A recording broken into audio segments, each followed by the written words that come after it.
Muito bem. A semana passada eu fiz aqui um experimento que me revelou muito sobre o estado de coisas no Brasil, confirmando coisas que eu já imaginava há muito tempo. Eu coloquei lá uma notinha dando ciência de um experimento que eu tinha assistido em várias versões, o mesmo experimento, em páginas de terraplanistas, experimento no qual eles negavam o famoso argumento do navio que desaparece no horizonte. Quer dizer, alegados, vamos dizer, prova da esfericidade da Terra é o fato de que o navio no horizonte ele vai desaparecendo, primeiro pela parte de baixo, no fim sobra só a parte do meio para cima do casco e no fim só o mastro, né? Eles fizeram experimento várias vezes, em vários lugares, todos com muito cuidado, especialmente os do site que eles chamam Terra Convexa, né? Fizeram várias vezes, fizeram no Lago Titicaca, no Rio de Janeiro. E o fato é o seguinte, o navio desaparece por efeito de refração, mas com um telescópio você consegue ainda observar que ele está lá, tá certo? E alegar a refração é o contrário, a refração faz desaparecer a parte de baixo. A parte de baixo aparece até em estrada, quando você está vendo o carro longe, some os pneus, depois some metade, né? O sujeito fez também um experimento, ele andando num corredor, o sapato dele vai desaparecendo, e assim por diante, quer dizer, a coisa vai desaparecendo de baixo para cima. Lógico que isso aí é só um dos inumeráveis argumentos que pode ser posto em discussão, né? Então, se existe uma teoria qualquer, você tem inumeráveis argumentos e experimentos em favor dela, bom, você derrubar um deles não quer dizer que a situação está encerrada.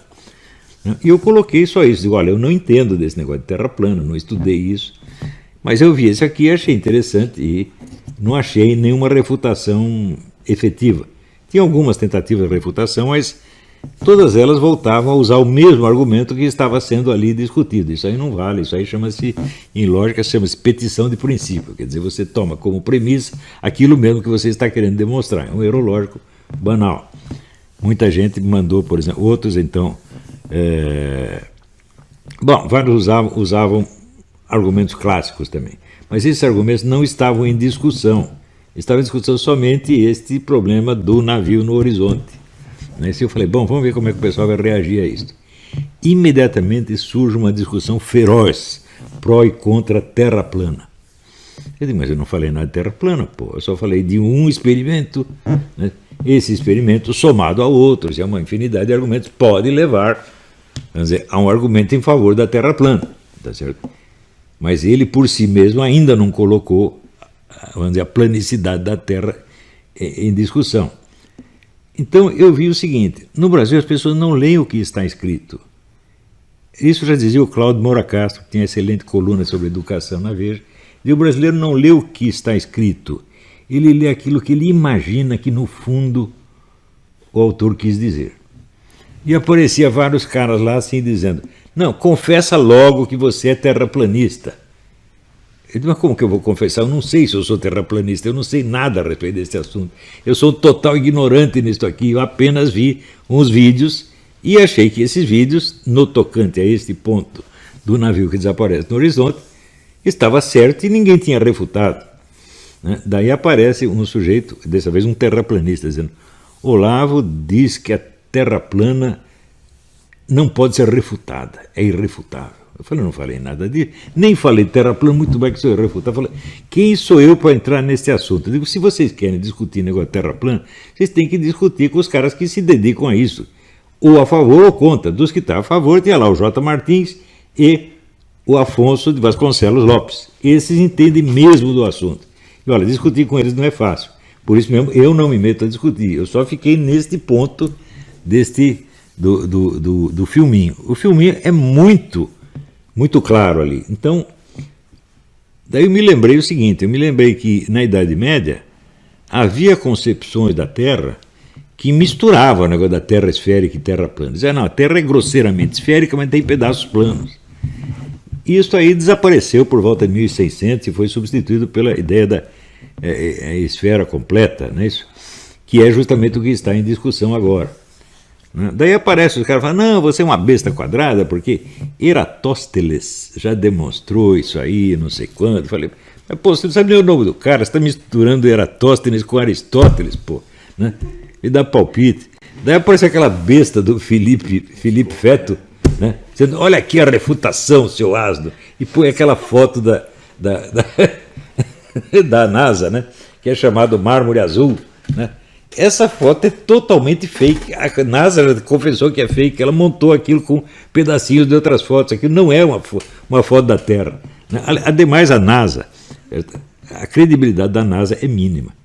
A NASA já disse que os filmes originais do passeio na Lua foram perdidos porque eles usaram para gravar outras coisas, estavam com falta de fita e gravaram. Você imagina, a NASA com o seu orçamento de trilhões não tinha dinheiro para comprar fita, pegou essa fita preciosa, né, documenta os caras andando na Terra e usou para gravar não sei o que, sei lá, cena de sexo, não sei qualquer coisa, festinha de aniversário, e sumiu, né? Depois o Neil Armstrong e o Buzz Aldrin, né, foram para a Holanda e deram para o presidente da Holanda uma pedra da Lua, né, um monumento, um negócio de documento histórico. Era falsa, era madeira petrificada. Quer dizer, tem tanta treta na NASA que eu acho melhor não alegar. Não estou negando a autoridade da NASA, mas você não pode tomá-la como um elemento probante e indiscutível. Isso é estupidez. E o pessoal continuou discutindo a Terra plana, e ninguém falava nada do experimento. Quando falava era para xingar o experimento, só xingar. Não, isso é uma besta, o cara usou uma máquina Nikon, não sei o quê, patati, patati. Meu Deus do céu, eu não consegui criar uma discussão sobre o ponto do qual eu estava falando. Criei discussão sobre milhões de coisas, né? Inclusive, eu agora disse alguma coisa sobre a NASA, mas nos posts eu não disse nada contra a NASA. Mas daí os caras já estão discutindo, não, isso é teoria da conspiração contra a NASA. Eu falo, mas eu não falei de NASA nenhum, agora que eu estou falando, pô, né? Em suma, eu vi que o pessoal tem um problema de foco, assim, terrível. Aquele problema assinalado mesmo pelo Cláudio Moura Castro. As pessoas não leem textos, elas adivinham. Todo mundo está lendo assim. Alunos meus, que sempre me pareceram alunos sérios, bem inteligentes, fizeram isso, meu Deus do céu. Quer dizer, você quer discutir a Terra plana? Tá bom, você discute a Terra plana, mas vai discutir na sua página do Facebook, né? E vai discutir com as pessoas que estão tratando disso, que estão interessados nisso, né? Eu só dei um exemplo de um vídeo que, por acaso, eu vi e que me pareceu bem difícil de refutar.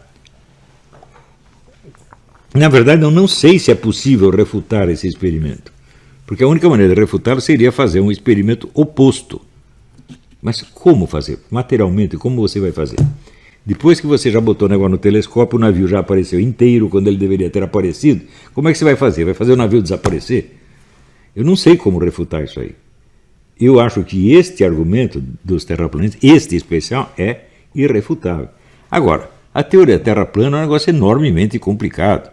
E tem aquela teoria do domo, que em cima tem as águas, aqui tem a atmosfera está presa dentro do domo. Outro que diz que embaixo tem um volume que tem cercado pela... o Polo Sul, a Antártida, não é um continente, é um muro, etc. Tudo isso eu não sei nada, eu não estou discutindo nada disso. Para você enfrentar a Terra plana, você vai ter que pegar todos os argumentos deles, discutir um por um. Eu não tenho tempo, nem interesse de fazer, nem capacidade de fazer isso, né? Mas se você está discutindo isso, você não está discutindo comigo, você está discutindo com eles. Agora, você não vai discutir com o Afonso, porque você vai se ferrar. Porque ele sabe muito mais geofísica e astronomia do que todos esses juntos, né? Tem um rapaz que eu gosto até muito, ele diz, o argumento dele... O movimento das formigas na Terra prova que a Terra é esférica. Você está brincando comigo, né? E as formigas se orientam baseado num modelo esférico. Pode até ser que elas façam isso, mas não prova que elas tenham razão. Não é isso? Então, os animais podem, né, se orientar por milhares de sistemas de referência que só existem para eles. Se você pegar bem, por exemplo, o cachorro ouve ondas que nós não captamos, né? Isso não quer dizer que ele está percebendo mais do que nós, não, ele percebe um determinado tipo de estímulo, percebe mais que nós, e outro percebe menos, e assim por diante, né? Tem animais que têm uma visão muito precária e se orientam pelo ouvido, tá certo? Isso não quer dizer que eles tenham razão e nós não. Quer dizer, tudo isso não é um argumento, na verdade. Isso é apenas assim, brabeza, o sujeito ficou brabo. Por que fica bravo? Porque nós estamos acostumados com a ideia da Terra esférica desde o tempo dos gregos. Se bem que muitos desses adeptos da teoria do globo dizem que na Idade Média todo mundo acreditava em terra plana, que é uma coisa de uma ignorância monstruosa. Né? Terra plana, teoria mesmo da terra plana, você tem que ir muito antes da Grécia para você encontrar isso. Quando chega ali no Hiparco e Eratóstenes, acabou, né? Todo mundo já falava em terra esférica. Né? Então é uma coisa muito antiga. Esta coisa muito antiga foi muito reforçada com o advento da teoria do Copérnico, né, do heliocentrismo. Ora, o heliocentrismo nas últimas décadas foi submetido a um tratamento impiedoso pelo Wolfgang Schmidt e outros cientistas. Tá certo?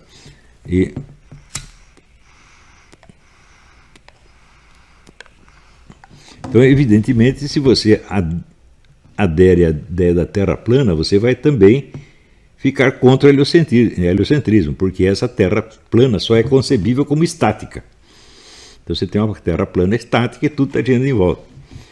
Bom, este problema é infinitamente complicado, está muito acima da minha capacidade. Eu precisaria, se eu dedicasse pelo menos 2 anos da minha vida para isso, talvez eu tivesse uma conclusão.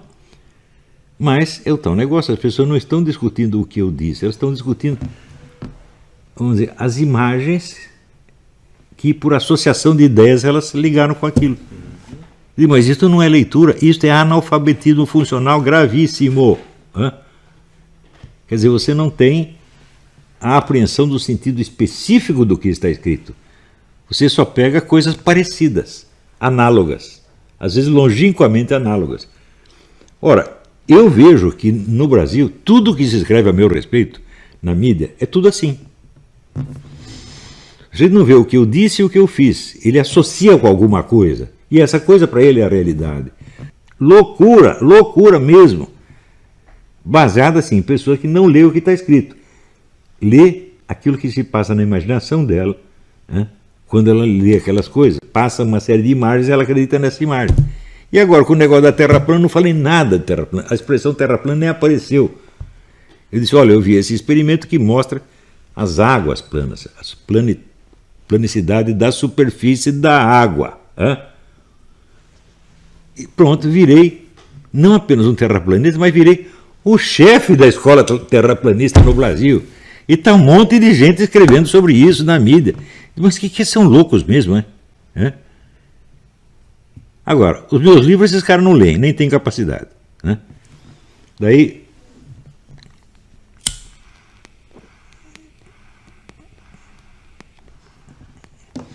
o mais curioso é o seguinte, esse pessoal se junta aos milhares, escrevem contra mim todo dia, são 5 ou 6 matérias por dia, só nos grandes órgãos de mídia, 5 ou 6 por dia, há mais de 2 anos, né?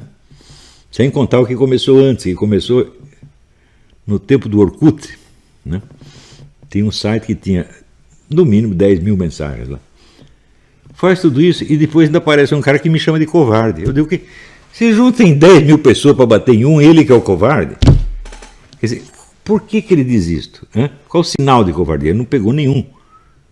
Mas é uma imagem que passa pela mente dele, ele se vê, eu sou o herói que estou batendo no covarde. E ele acredita nisso na hora que ele pensa isso. Ou seja, ele não acredita no que ele vê, ele acredita no que imagina. E no Brasil está todo mundo assim. Eu estou falando para vocês, esse negócio de analfabetismo funcional é a coisa mais grave que já aconteceu no Brasil.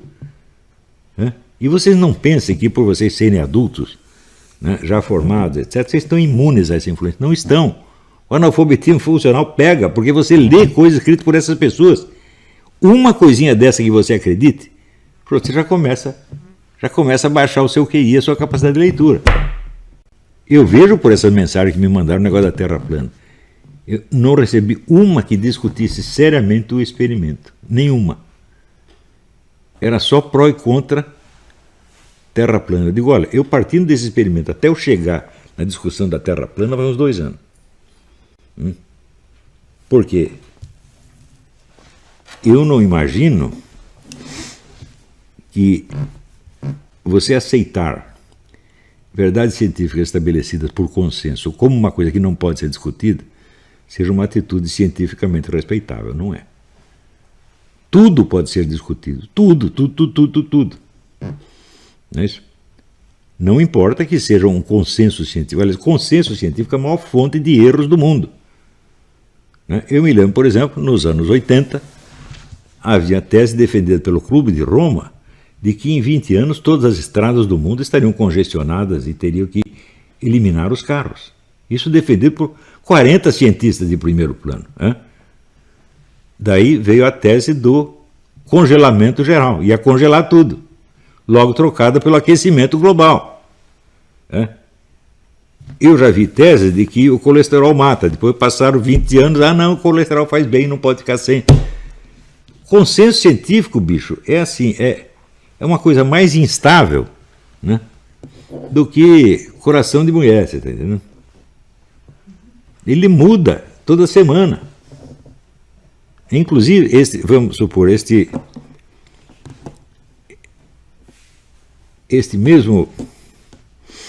nesta mesma questão, vamos dizer, de terraplanismo e globismo, eu chamo de globismo, eles chamam de globalismo, que é errado, globalismo é outra coisa, né? Esse consenso já mudou inúmeras vezes. Não há uma teoria científica que seja unânime na ciência, nenhuma. Por exemplo, todo mundo... se você pegar, por exemplo, os cálculos que Newton fez da gravidade, você considera que é um cálculo de demonstração canônica, o cálculo está certíssimo. Só que é o seguinte, quando você vai estudar um negócio direito, Newton confessava que ele não sabia o que era a gravidade. Então foi apenas um fenômeno que ele mediu. E não dá para você saber realmente se existe aquilo, ou se é o peso dos objetos que os puxa para baixo. É algo que o atrai ou é ele que se empurra? Até hoje isso está em discussão. Uma coisa que ninguém duvida que existe a gravidade. Nossa, quer dizer, ninguém duvida que as coisas que você solta no ar caem. A explicação científica por trás disso pode dar ainda discussão por milênios. Lei da relatividade. Um dia eu disse assim, o Einstein criou a teoria da relatividade para se livrar das consequências geocêntricas do experimento de Michelson e Morley. Eles diziam o seguinte, se a Terra está rodando, a velocidade da luz numa direção deve ser maior do que na outra direção, porque ou ela acompanha a Terra ou ela vai contra a Terra. Mediram tudo quanto é jeito, não tinha diferença nenhuma. Resultado, a Terra não está se mexendo para parte alguma. O Einstein leu isso, ficou apavorado e disse, agora nós temos que criar um sistema de referência. Ou nós aceitamos isto, ou nós vamos ter que criar um sistema de referência completamente diferente. Então, ele criou a teoria da relatividade para se livrar das consequências possivelmente geocêntricas do experimento de Michelson e Morley. Eu disse isso, você não imagina quantas cartas indignadas eu recebi. Quando isso é uma realidade histórica, qualquer biografia do Einstein conta isso. Pode ser assim, a biografia mais, como é que se diz, elogiosa da paróquia. Todos dizem isso. O negócio também da gravidade, eu digo a mesma coisa que eu falei da gravidade, que todo mundo xingou, apareceu o Michio Kaku falando a mesma coisa. O cara descobriu a gravidade, mas ele não sabia o que era. Até hoje nós não sabemos o que é a gravidade. Você pegar a teoria quântica, olha, eu já vi vários dos maiores físicos do mundo, Brian Ridley, por exemplo, físico inglês, o Wolfgang Schmidt e outros, dizendo, ninguém entende a teoria quântica. Nós sabemos que o experimento dela funciona, mas não quer dizer que nós saibamos o que está acontecendo. Então, como é que você vem dizer que o consenso científico é uma autoridade? A autoridade da ciência é incompatível com a própria natureza da ciência. Se a ciência é uma atividade constantemente autocrítica, que está em constante revisão, ela não pode ter autoridade nenhuma. Ela tem que reconhecer que o que ela diz pode ser desmentido amanhã e, portanto, ela não pode impor nada como autoridade. Isso quer dizer que há um conflito, uma contradição entre o exercício da ciência e o ensino da ciência.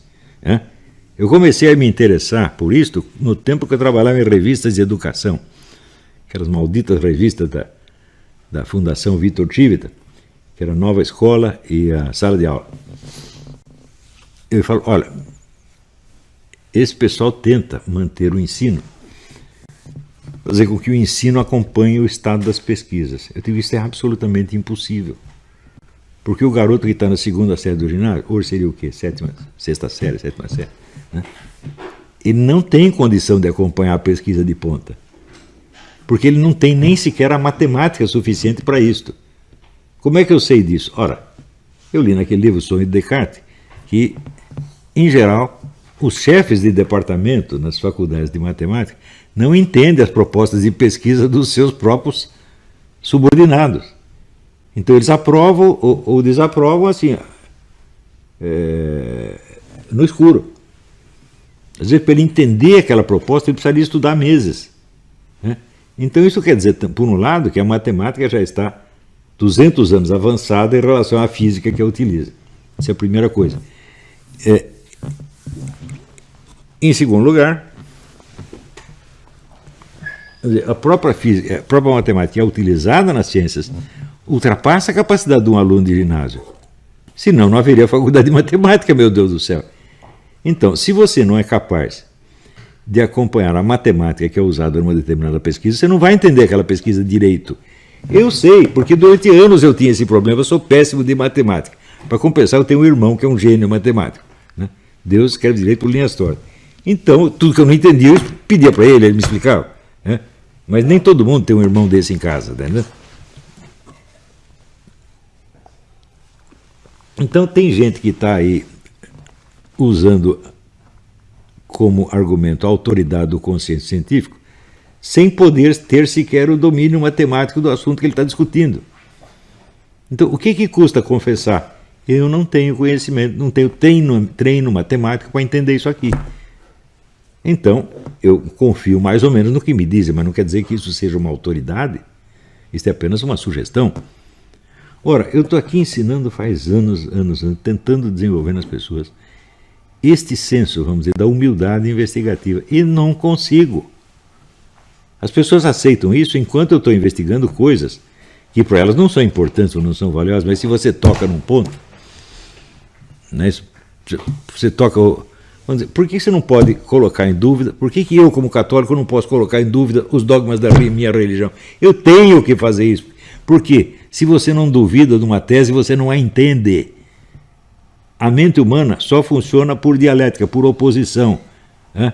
Então, como é que, vamos dizer, você pega o maior santo católico, Santo Tomás de Aquino, Santo Agostinho, como é que eles entendiam o negócio? Ué, entendiam tentando refutar, meu Deus do céu. Agora, não pode fazer isso, porque o seu fulano, o pastor, o padre, o bispo, o cardeal, não quer. Ou porque você fica com medo daquilo, né? Ora, a dúvida faz parte inerentemente da dialética da fé, né? Ora, a fé, dizia São Paulo, é a crença nas verdades que você ainda não viu, né? Então você não viu, você está sabendo só por adivinhação. Você não pode crer nisso do mesmo modo que você crê que 2 mais 2 é 4. É um modo diferente de crer. Você está entendendo? Tanto que a fé inclui como um dos seus elementos essenciais a esperança. A esperança é a esperança de uma coisa que não se realizou ainda. Agora, o 2 mais 2 é 4, ele está dando 4 faz muito tempo. Então, são modos diferentes de crer. E as pessoas querem, vamos dizer, afirmar o dogma da sua religião como se fosse do tipo 2 mais 2 é 4. Ou seja, uma coisa autoevidente. Bom, há coisas na religião que são autoevidentes.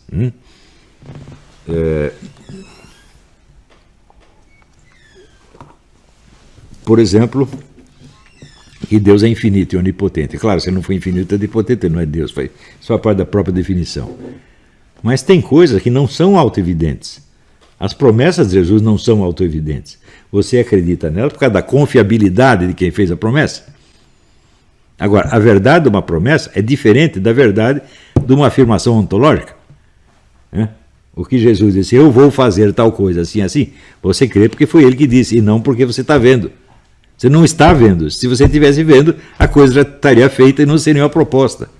Veja, a capacidade que você tem o Eugen Rosenstock, você tem páginas maravilhosas sobre esta capacidade de prometer, que é apenas humana. Nenhum bicho faz promessa, né? Nenhum bicho compra crédito, né? Nenhum bicho promete que vai casar com a mocinha. Ou ele casa ou ele não casa. Agora o ser humano não, eu vou casar com você o ano que vem. No ano que vem já está com a outra e ponto, esqueceu, né? Então a capacidade de prometer, quer dizer, é a verdade do futuro, né? Então existem, vamos dizer, três verdades estão consagradas na Bíblia, quer dizer, a verdade do passado, a verdade do presente perpétuo, como os da matemática, 2 mais 2 é 4, e a verdade do futuro, né? No último dia eu virei buscar você, como diz Jesus, não é assim? Essas 3 verdades são completamente diferentes, não tem jeito de você captar uma pelo modo que capta a outra. Então, quando eu vejo, por exemplo, pessoas argumentando em favor da sua fé, nos mesmos termos com que argumentaria baseado num consenso científico, estou fazendo um duplo erro. Primeiro, que essa lógica não se aplica a esse tipo de coisa, e segundo, quem diz que o consenso científico tem uma autoridade de tipo divino. Na verdade, para mim, no meu entender, pela minha experiência, o consenso científico não tem experiência, não tem autoridade nenhuma. A autoridade científica é incompatível com a natureza da ciência. Se a ciência é uma atividade permanentemente de autorrevisão e autocrítica, ela nada pode afirmar como verdade definitiva. Tudo ela tem que dizer, olha, parece que é assim. Até o momento, pelo que observamos, parece que é assim. Isto é o máximo que qualquer ciência pode dizer, a não ser ciências puramente formais, como a própria matemática ou a lógica, ou a metafísica. Mas essas ciências não estão falando de nenhuma realidade concreta, estão falando apenas da estrutura da realidade. A estrutura da realidade não é uma realidade, ela não é um fato. Houve um aluno meu, muito prezado, eu gosto muito dele, ele falou, não, aqui você não pode negar a estrutura da realidade. Fala, nenhuma lei física faz parte da estrutura da realidade. Uma lei física pode expressar um fato, e o fato está dentro da realidade. O que está dentro da realidade não pode ser a estrutura da realidade, meu Deus do céu. A estrutura transcende a realidade. A estrutura da realidade é, na verdade, a estrutura do possível. Quando você diz uma coisa não pode ser e não ser ao mesmo tempo, isso é um preceito metafísico, está expressando que é uma impossibilidade absoluta. Não é isso? Mas quando você vê uma impossibilidade real, como por exemplo a impossibilidade de um burro voar, ela é impossibilidade absoluta? Fala, não, ela é relativa. Vamos dizer, o burro, nessas condições terrestres, etc., não pode voar. Talvez num outro mundo ele pudesse. Não há uma autocontradição na ideia do burro voador. Há uma contradição com as condições externas. Do mesmo modo como no caso da Terra esférica, não há contradição metafísica numa Terra em formato de disco, de panqueca, de bolinho de aniversário. Não há, pode haver contradição com os fatos, né? Isso contradiz os fatos observados, mas dizer, não, isso contradiz a estrutura da realidade. Fala, não, meu, você sempre foi um cara inteligente ainda, não diga uma coisa dessa. Isso quer dizer que, às vezes, coisas que eu lecionei, que eu ensinei várias vezes, elas não entraram direito. Por quê? O nego estuda o Olavo uma vez por semana, o resto da semana ele passa ouvindo a Globo, lendo a Folha de São Paulo, e pronto, e vai deteriorando a sua inteligência. E pensa que não, né? Quer dizer, o QI de uma pessoa não é uma conquista que você fez uma vez para sempre. Ele baixa dependendo do material que você está consumindo. No Brasil, a gente sabe que o nosso QI está baixando há 40 anos. Alguém pode se deixar achar imune a isso? Não. Por que você acha que eu fugi daí, gente? Por que eu estava ficando burro? Estava mesmo. Eu vim para cá, melhorou tudo. Não quer dizer que eu estou livre para sempre, porque também existe a burrice americana, também pode infectar você. Então, por exemplo, aqui você vai consultar um médico, o médico está mais preocupado em não ser preso do que em curar você. Ele morre de medo de processo. Então essa é a primeira preocupação dele. O primeiro exame que ele faz é de ordem jurídica, não médica. Então tem isso prejudica as pessoas. Todo esse código politicamente correto, essa besteira toda, faz um mal desgraçado. Por quê? Porque você tem medo de ser punido pela violação. Todo mundo tem. E a partir da hora que você tem medo de dizer as coisas como você as vê, você reprime a sua visão. A famosa brincadeira do Groucho Marx, afinal, você vai acreditar em mim ou nos seus próprios olhos? Eu acho essa a piada mais importante do mundo. Porque no século XX e agora no XXI, todo mundo está sendo submetido a esse tipo de prisão. tipo de opressão. Você vê um homem que diz que é mulher, você tem que dizer que ele é mulher, senão você pode ir para a cadeia. Como é que é isto? Então eu estou vendo um rinoceronte e tem que dizer que é uma galinha. Você pensa que isso não está acontecendo? Está. Né? Bom, daí você diz, não, então eu minto só para agradar eles, mas por dentro eu continuo sabendo.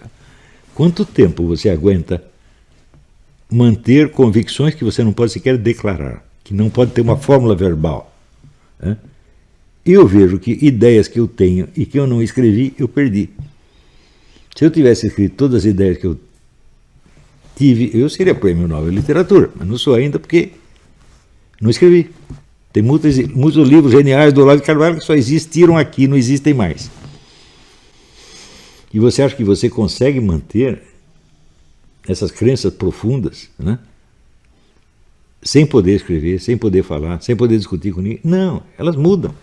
O que eles te impedem de dizer, você acaba esquecendo. E às vezes não é uma proibição formal. É pior ainda, proibição tácita. E você acha que vai pegar mal. Então, por isso é que eu sempre disse para vocês, é importante você só ter amizade com pessoas que estão buscando a verdade. Você se livre dos outros amigos.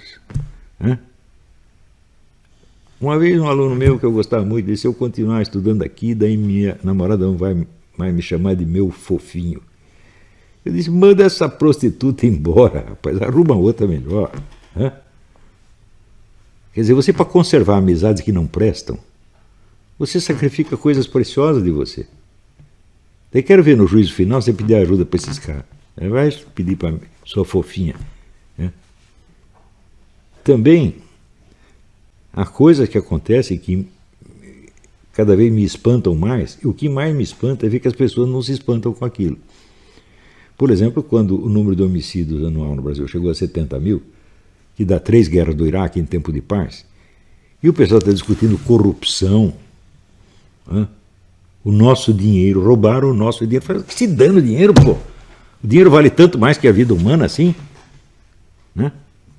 Daí agora fizeram lá um acordo com a China, com a Huawei, que é a empresa que já foi expulsa dos Estados Unidos e da Polônia, empresa criminosa, empresa ligada ao serviço de inteligência chinês, e vão entregar as identidades de todos os brasileiros para a Huawei, ou seja, para o serviço secreto chinês. O serviço secreto chinês vai ter controle total do que se passa no Brasil. Ou seja, vendemos o Brasil. Para quem? Para um governo genocida, assassino de cristãos. Você acha que é lícito um povo, para ele se livrar dos seus apertos financeiros, ele começar a ajudar um regime assassino? Lembre-se, os caras que pensavam assim antes da guerra e comerciaram com a Alemanha, foram todos considerados criminosos de guerra. Ou seja, a sua dureza, a sua falta de dinheiro, não justifica moralmente que você se alie com essas pessoas. No Brasil tem alguém tentando examinar a coisa por esse lado? A moralidade desses acordos? Ninguém discute, só discute se é vantajoso financeiramente ou não. Ou seja, estão transformando o Brasil numa quadrilha de assassinos. Porque se é lícito o povo, para se livrar do aperto, ajudar um governo genocida, então é lícito eu, por exemplo, se eu tiver com apoio, com problemas financeiros, eu resolver a minha situação me aliando a um assassino. O assassino me dá um dinheiro para eu fazer um favor para ele, eu aceito. Então, isso é cumplicidade com o homicídio. E pior ainda, com matança de cristãos em massa. Ninguém está discutindo isso. Agora os caras discutem qualquer coisa.